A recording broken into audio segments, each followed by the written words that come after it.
Hi guys! Welcome back to my journey. I'm Edraline and welcome to my interior design journey. So for this video, I'll be showing the materials that we use in interior design course and how to use them. So without further ado, let's get started. So the first material is a pencil pointer. Sorry, sobrang dumi na niya. So it is made of wood. Sheets niya para siyang sandpaper. And this is how you use it.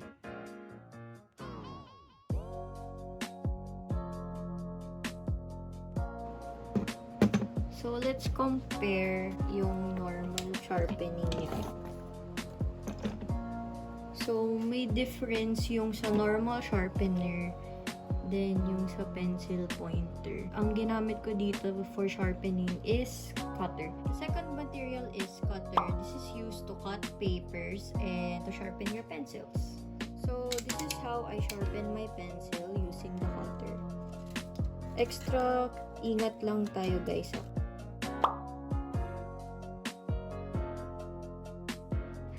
Ito yung unang gagawin bago i-pencil pointer yung pencil natin. The pencil that we use is 2H HHB. It can be identified here, but this is a B. Super dark siya. Ito yung difference ng cutter for sharpening. Then, ito yung sa normal sharpener. I prefer this one. The next material is Kure markers. It has two kinds, fine and broad. The fine looks like this. Board, ganito. So, let's try the board part of the marker. Yan, that is how it looks like. Then, for the fine, yun yung difference nila. So, plate ko na to, yung ginamit ko na medium is the markers. These are the tech pens that we use. This is the 0.1, then yung taas niya, violet siya. Indication na 0.1 siya. Ito yung pinaka-sensitive, kaya nakadalawa din ako. Pricey din siya kapag individual mo siya binili. Kasi kapag nakaset siya, mas cheaper siya. Pero kung masira ng isa, you need to buy it individually. Then the next one is 0.3. Stadler din siya. Then this is how it looks like inside. Hindi ko pa ito nalinisan. So, yan yung itsura niya. Dito nilalagay yung ink. Then, if you open it, dyan yung tip niya. Meron ding 0.2, pero Rotring brand siya. Stadler, kasi wala siyang 0.2. Pero mas recommended ko na brand is Stadler. Next is 0.5. Ito yung pinakamakakapal na ginagamit namin for drawing. Then, yung disadvantage ng tech pens, madali siyang mag-crack here. If you can see, yan, may crack na siya. Kaya dapat kapag i-close mo siya, gentle lang. Yan, hanggang dyan lang. Indication ni 0.5 is orange. And si 0.3 pala, blue. Philippine or art line. So, if you want cheaper ones, you can buy these. Bilhin nyo ring point is 0.1, 0.3, and 0.5. Naubusan kasi ang 0.5 kaya may 0.7 ako. Actually, mas gusto ko yung art line. And this is 74 pesos. Since nagmahal na nga si Unipi, nasa 90 pesos na rin siya. You know, 93. It's from Watercolor. It has 16 colors. Sorry, makalat na siya. See? Oh no! Something is missing. Wala. Saan yung white? Dumikit pala yung white ko dito. Ay! May indication ng color sa middle. Yan. Kasama niyang paintbrush. It looks odd. Kasi 3 years ago na ata to. Ang kind ng brush for watercolor. Ilalagay ka lang ng... it's so hard. I can't open it. Yan. Lalagay ka lang ng water here inside. So, this is how it works. Yeah, let's get the red. May water na pala siya inside here.